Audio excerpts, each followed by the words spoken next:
we've got the end of the year in focus. So yields on the Nigerian government bond has averaged about 17% so far in the year as the country's interest rates remain elevated. But inflation rate was going lower, down to 14.45% last month. Nathan Nwokoro is the founder and CEO at Safest Financial Services here in Abuja, and he joins me live here for a quick review of the 2025 fixed income market and what the playbook looks like for 2026. Great to have you on the show. Yeah, good evening. Good evening. Welcome. Thank you so much. Let's hit the ground running, as the saying goes. Walking through the debt market in 2025 for Nigeria, what are the key points for investors? I think the major consideration for investors was inflation. Inflation remained very high, even though we saw a deceleration over the course of the year. Currently, it's at 14.45%. Against all odds. Coming into December, we expected inflation to come down, but not as fast as it did, coming down from 16.05 to 14.45. And so on the back of that, CBN had to keep rates high, because Nigeria is in a position where we needed to see this foreign direct investment coming in to help stabilize our currency. Yeah. Exchange rate was a big deal during the course of the year, but we've seen some stability in exchange rate, but that came at a cost.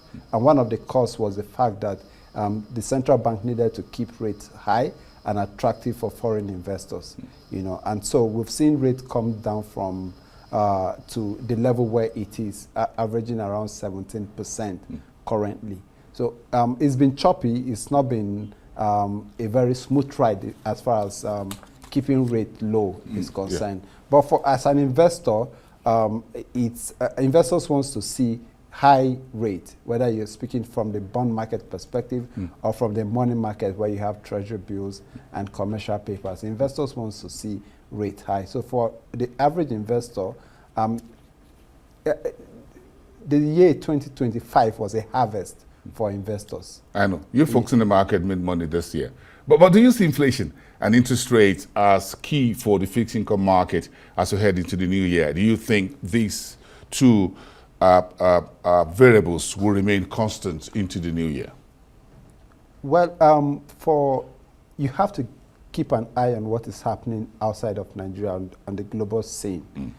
I think for me that is a major driver of the direction of where we are headed in terms of interest rates.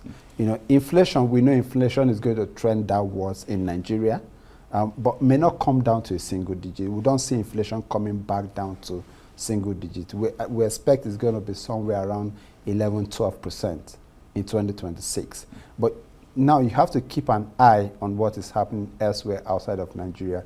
Today we saw U.S. inflation rate come down to 2.6%, 2.7%. Yes, yeah. Against about 3.1% expectation. Expectation, which is a big move, So you have to keep an eye on that. You're encouraged, if you are the central bank governor, you're encouraged to see that move in the U.S. Because if the rate in U.S. doesn't come down significantly and the Fed cut rate, it's going to be difficult for the central bank in Nigeria to adjust and cut rate. But do you think there are what I call peculiar nuances for Nigeria when it comes to interest rates and inflation? For example, are there lessons from the 2025 fixed market that investors should take on board into the new year? As far as our own inflation is concerned, inflation about 15.45%, but the central bank decided, the MPC decided not to cut rates at the last meeting of the year in Nigeria. Yeah, there are a lot of things CBN is looking at, not just inflation. You're also looking at FX stability, which is very important, because the spread between the current inflation rate and the policy rate is extremely wide. And it's wide for a reason, because now the central bank needs to continue to maintain this level of FX stability that we've seen. External reserve is at 45 point something percent, but that is not a lot if you think about it, really. So we still need the foreign direct investment coming in. And if CBN decides to start cutting rate to the level of inflation, all of that foreign portfolio investment would dry up, certainly. So the CBN is keeping an eye on what is happening elsewhere in the world, because you have to keep rates very competitive to keep attracting foreign investors. And those ones will come with the dollar that the Nigeria sorely need, isn't it? Yeah. Okay, so let's talk about the risks in the fixed income market. And I went through your report, which you just released today, and why these are important for investors. What are these risks, and how should investors play them? What are their significance? If you start from credit risk, for example, political risk, liquidity risk, and all that. Yeah, I think for me, for most Nigerians, one of the risks we need to be very mindful of is reinvestment risk. You know, an average portfolio is heavily invested in money markets, treasury bills, commercial papers, and these are very short-term instruments. If rates continue to trend the way we expect them to trend, the figure from the US was a surprise, and that could encourage the Fed to cut rate more aggressively next year if we see that trend continue into 2026. If that happens, developed market central banks will cut rates, and that will trickle back home and encourage our central bank to start to cut rates. Bank of England cut rate today as well. Yeah. Yes. Of course. Yeah. So if that happens, you're going to see lower rates in 2026. And for those who are invested in short-term instruments, you're going to have to reinvest when those mature. And reinvesting at what rate? When rates are much lower. So that, on one hand, you have this reinvestment risk. On the other hand, you have credit risk, default risk. Especially for those investing in foreign currency bonds, Euro bonds, whether in Nigeria, outside of, within sub-Saharan Africa, risk is ever present. You have to keep an eye on commodity prices, copper, gold.